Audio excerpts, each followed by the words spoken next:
फिर परमेश्वर ने नूह और उसके पुत्रों को आशीष दी और उनसे कहा कि फूलो फलो और बढ़ो और पृथ्वी में भर जाओ, और तुम्हारा डर और भय पृथ्वी के सब पशुओं और आकाश के सब पक्षियों और भूमि पर के सब रेंगने वाले जंतुओं और समुद्र की सब मछलियों पर बना रहेगा। वे सब तुम्हारे वश में कर दिए जाते हैं।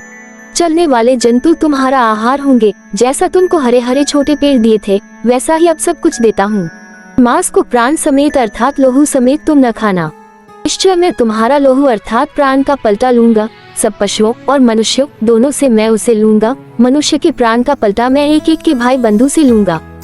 जो कोई मनुष्य का लोहू बहाएगा, उसका लोहू मनुष्य ही से बहाया जाएगा, क्योंकि परमेश्वर ने मनुष्य को अपने ही स्वरूप के अनुसार बनाया है।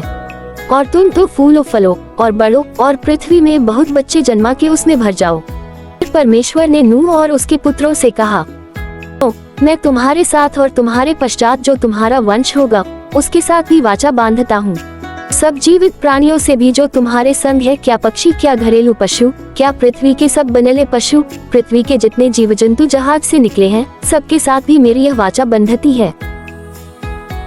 और मैं तुम्हारे साथ अपनी इस वाचा को पूरा करूंगा कि सब प्राणी फिर जल प्रलय से नाश न होंगे, और पृथ्वी के नाश करने के लिए फिर जल प्रलय न होगा।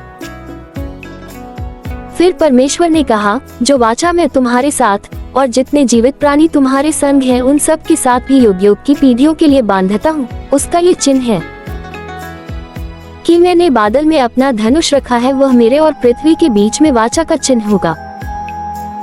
और जब मैं पृथ्वी पर बादल फैलाऊं, जब बादल में धनुष देख पड़ेगा, तब मेरी जो वाचा तुम्हारे और सब जीवित शरीरधारी प्राणियों के साथ बांधी है, उसको मैं स्मरण करूंगा। तब ऐसा जल प्रलय फिर न होगा जिससे सब प्राणियों का विनाश हो।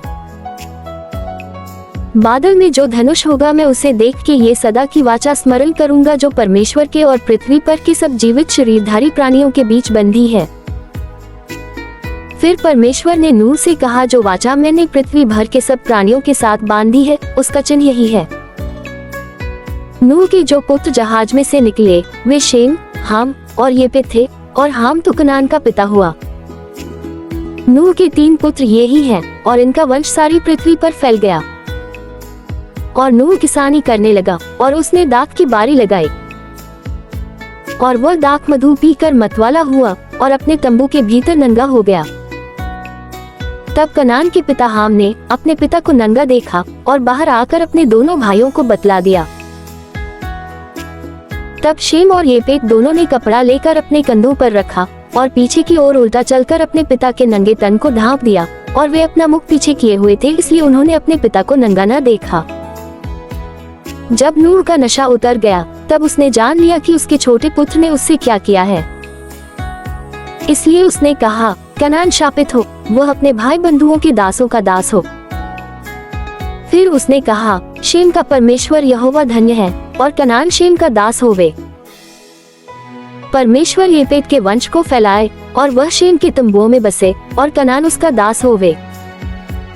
जल प्रलय के पश्चात नूह 350 वर्ष जीवित रहा, और नूह की कुल अवस्था 950 वर्ष की हुई। तत्पश्चात वह मर गया।